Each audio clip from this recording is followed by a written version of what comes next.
Sering nggak waktu upacara dengar kata-kata ini? Untuk mengenang jasa para pahlawan yang telah mendahului kita dengan cipta mulai. Aku ulangi lagi, pahlawan yang telah mendahului kita. Kenapa menggunakan kata-kata mendahului kita?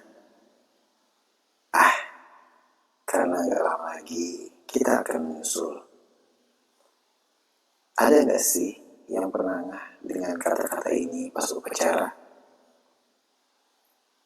Aku dan mungkin sebagian besar dari kita gak bakal ngeh kenapa menggunakan kata-kata ini dan apa maknanya. Salah satu maknanya bahwa kita sebentar lagi akan nyusul. Bener gak? Namun kita gak ngeh kan? Kenapa? Apa karena kita ketika ingat sama kematian, kita menjadi pribadi yang lemah, pribadi yang kehilangan semangat hidup, atau karena kita gak mau mengurangi euforia kehidupan kita menjadi berkurang karena kita tiba-tiba sadar kita akan meninggalkan semuanya. Sekelumit kisah kematian berikut mudahan merubah pola pandang kita tentang mengingat kematian. Dari Al-Bara bin Azib, ia menceritakan, kami sedang mengurus jenazah di Baqi Al-Gharqad. Lalu Rasulullah SAW mendatangi kami. Beliau duduk dan kami pun duduk di sekitar beliau. Senyap, seakan-akan di atas kepala kami dapat hinggap seekor burung. Kemudian beliau menghadap ke arah jenazah itu dan berdoa.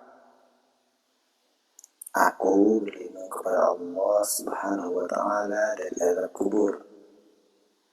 Beliau mengucapkannya sebanyak 3 kali.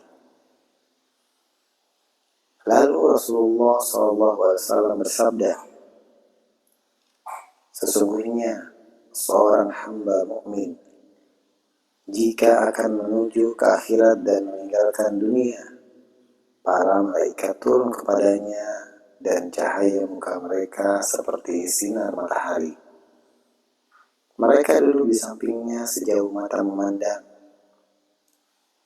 Kemudian malaikat pencabut nyawa datang dan duduk di dekat kepala hamba mukmin, seraya berkata, wahai jiwa yang baik, keluarlah menuju ampunan Allah dan keridhaannya. Maka roh itu keluar bagaikan aliran cucuran air dari mulut kantong kulit. Setelah keluar rohnya, setiap malaikat maut mengambilnya. Jika telah diambil, para malaikat lainnya tidak membiarkan di tangan malaikat maut sejenak. Bergegas mereka ambil dan diletakkan di kafan. Dari jenazah tercium semerbak aroma kasturi paling wangi yang ada di bumi. Lalu para malaikat membawa roh itu naik. Mereka melewati sekumpulan malaikat. Sekumpulan malaikat itu berucap, betapa harumnya roh ini. Para malaikat pembawa roh itu berujar, ini adalah Fulan bin Fulan. Mereka menyebutnya dengan nama terbaik, seperti biasa manusia menyebut namanya di dunia hingga mereka tiba di langit dunia. Mereka meminta agar langit itu dibuka, maka langit itu dibukakan baginya. Roh hamba mukmin diantarkan dari satu langit ke langit berikutnya, hingga tiba di langit tempat bersemayam Allah Subhanahu wa Ta'ala. Allah Subhanahu wa Ta'ala kemudian berfirman, tulislah kitab hambaku di Illiyin dan kembalikan ia ke dunia.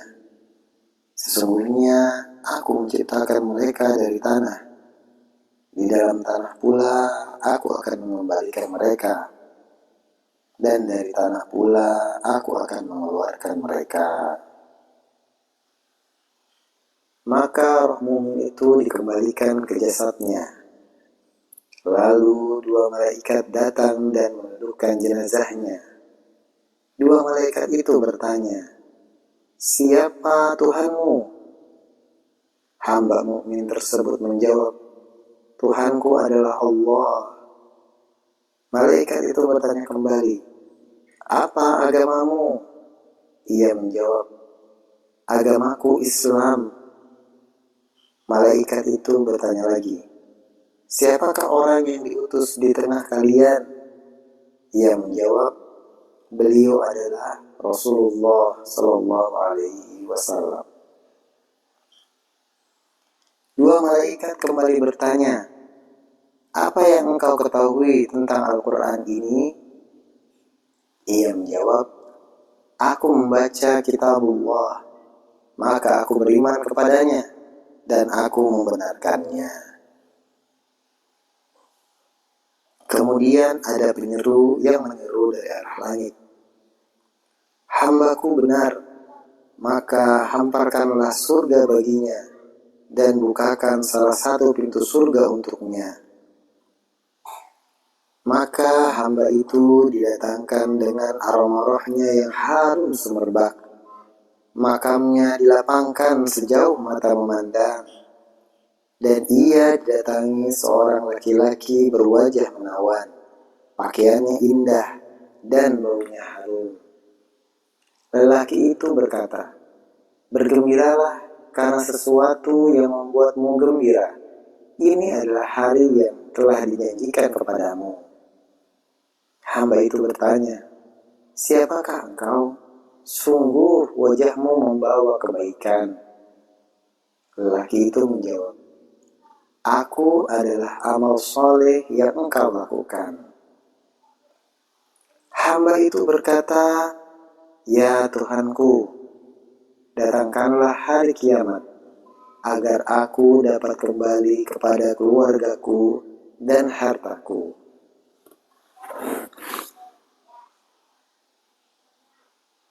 Rasulullah SAW melanjutkan sabdanya, "Adapun hamba yang kafir, saat ia meninggalkan dunia dan menuju ke akhirat, para malaikat turun dari langit dengan wajah yang menghitam sambil membawa tenun yang kasar. Mereka duduk sejauh mata memandang.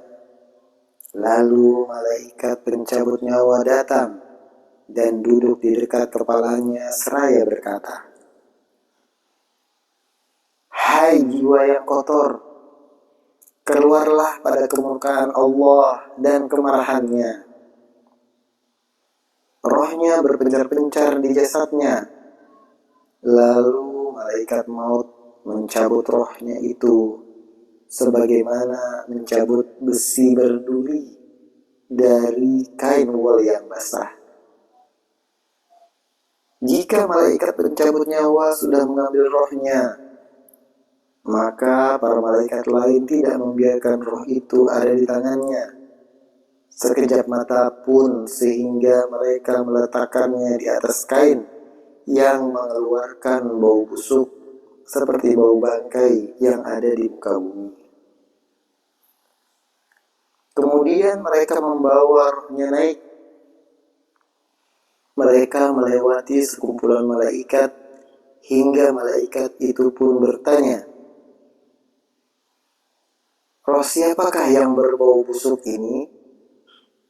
Para malaikat yang membawa menjawab, "Ia adalah Fulan bin Fulan, dengan sebutan nama yang paling buruk, sebagaimana namanya dipanggil di dunia."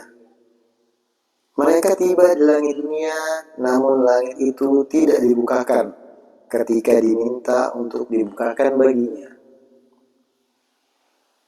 Kemudian Rasulullah SAW membaca ayat, "Tidak akan dibukakan pintu-pintu langit bagi mereka dan mereka tidak akan masuk surga sebelum unta masuk ke dalam lubang jarum. Rasulullah SAW melanjutkan, Allah Subhanahu wa Ta'ala berfirman, tulislah kitabnya di dalam penjara di bumi yang bawah. Kemudian roh hamba kafir ini dilemparkan dengan sekali lemparan. Lalu beliau membaca ayat kembali. Siapa yang mempersekutukan Allah, maka seakan-akan ia jatuh dari langit, lalu disambar oleh burung, atau diterbangkan angin ke tempat yang jauh. Rasulullah SAW kembali melanjutkan. Setelah itu rohnya dikembalikan ke jasadnya. Dua malaikat mendatanginya seraya berkata, siapakah Tuhanmu? Hamba kafir itu menjawab, aku tidak tahu. Malaikat itu bertanya lagi, siapakah orang yang diutus di tengah kalian? Ia kembali menjawab, aku tidak tahu. Lantas ada penyeru yang menyeru dari langit, hambaku itu telah berdusta, maka bentangkanlah neraka baginya dan bukakanlah pintu baginya yang menuju ke neraka. Maka didatangkan kepadanya hawa panas dan racun neraka. Makamnya disempitkan hingga tulang-tulangnya terlepas. Lalu ia didatangi lelaki berwajah menyeramkan, buruk pakaiannya, dan mengeluarkan aroma busuk, sambil berkata, terimalah kabar yang menyedihkanmu. Inilah hari yang telah dijanjikan kepadamu. Hamba kafir itu bertanya, siapa engkau? Sungguh wajahmu sangat buruk. Orang yang datang menjawab, aku adalah amal perbuatan burukmu. Hamba itu berkata, ya Tuhanku, janganlah engkau datangkan hari kiamat.